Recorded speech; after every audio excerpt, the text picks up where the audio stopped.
Hi everybody, Pastor Todd coming at you from the sanctuary. Now normally I would have been talking about, oh hold on, here's my assistant cameraman. Don't worry, he's sanctuary broken, but he's terrible at holding the camera. All right, you just sit there and watch. So normally I'd be talking about remembering that you're stardust, part of our Lenten series on having a vision, seeing ourselves clearly using the Lenten practices. But Sylvia Toth's great-granddaughter, Everly, is going to be baptized here in a few days. So I thought I'd talk about this amazing font that you guys have had. If you've been in the sanctuary for worship the last few weeks, I have been talking about it very fondly. So I thought I'd tell you why I like it so much. Obviously, it's just beautiful aesthetically, just looking at it. But baptismal fonts have a very interesting history, and this one is rather unique for Protestant churches in the 21st century. Although I am sure this was not put here or created in the 21st century. But even for the 20th century, it's unique, and I'll tell you why. But first, just a little bit of a going back in time. So, as you may know, Christianity was illegal. It could get you in real trouble, even physical health threatened for the first around about 400 years, especially in the Roman Empire.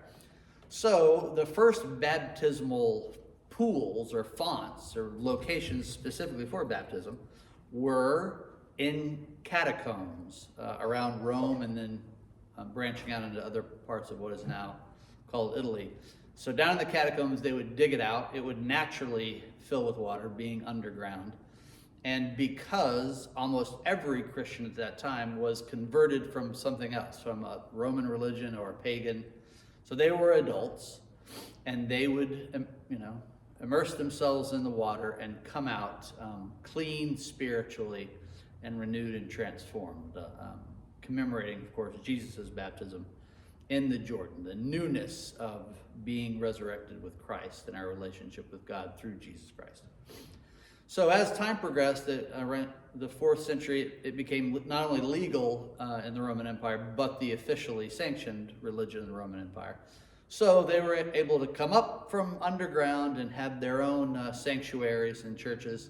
And the baptismal chapel was created. That would be a separate area to be baptized.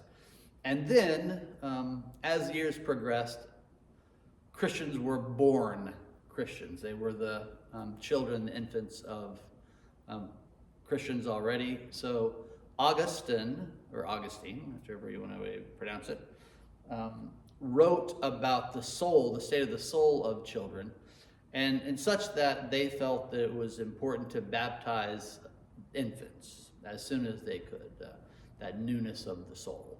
So eventually, it became such a part of the worship that fonts were created. And because most people that were baptized were infants, it could be small, it could be ornate, and could sit to the side of the altar table. And sometimes they were put in what we would call the narthex. It would be the first things people saw when they came in. So then we had fonts like what you see today. There are still some denominations that practice full immersion because Jesus did that. But for the most part, baptismal fonts are used. So hundreds of years ago, they were created with 8 sides, an octagon, for the 8th day. So outside of our standard secular human week, the resurrection, the day of new beginnings for all of us, theologians called often the 8th day. And you've got one. This is an octagon in that same vein for the 8th day, the new day of your new life after you're baptized. So come and take a look if you haven't really focused on it in a few years. Again, it's beautiful. Notice the 8 sides, and there's a memorialized, Samuel Gregory Beardsley and wife Mary Beach Beardsley. In memory of them, So come check out this 8-sided, very unique baptismal font. Maybe you can look at it on Sunday morning after Everly's baptism, so please come. Now to announcements. The last thing, well, it's Thursday, not Wednesday, and there's a reason for that. Last night, I came to our Wellness Wednesdays. I highly recommend you signing up for one or all of these. So last night was mandala painting. So I'm showing mine off. I was tutored by the wonderful Michelle Consolati.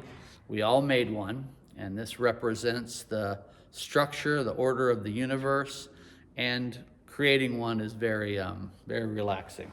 So the next two, March 4th and 11th, are meditation, 6 to 7, Wednesday, March 4th and 11th, in the round room. Meditation, mindfulness meditation, a wonderful component to any spiritual life, and certainly fits well with the Christian path.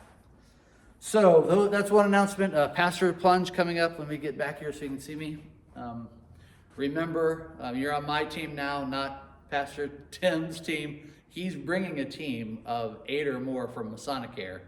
So if you've been in the plunge, you're going to receive an email from me later on today asking you to sign up to be a part of our TCC team. Certainly, you can start your own team or ask other people that you know that want to jump into a frozen lake. It's very possible that it will actually be frozen, and I'll be out there chopping us a little indent from the beach to get in. A real polar bear plunge. So those are our announcements. Please come at 10 o'clock on Sunday to witness that Everly baptism. Cute as a button. I'll see you there.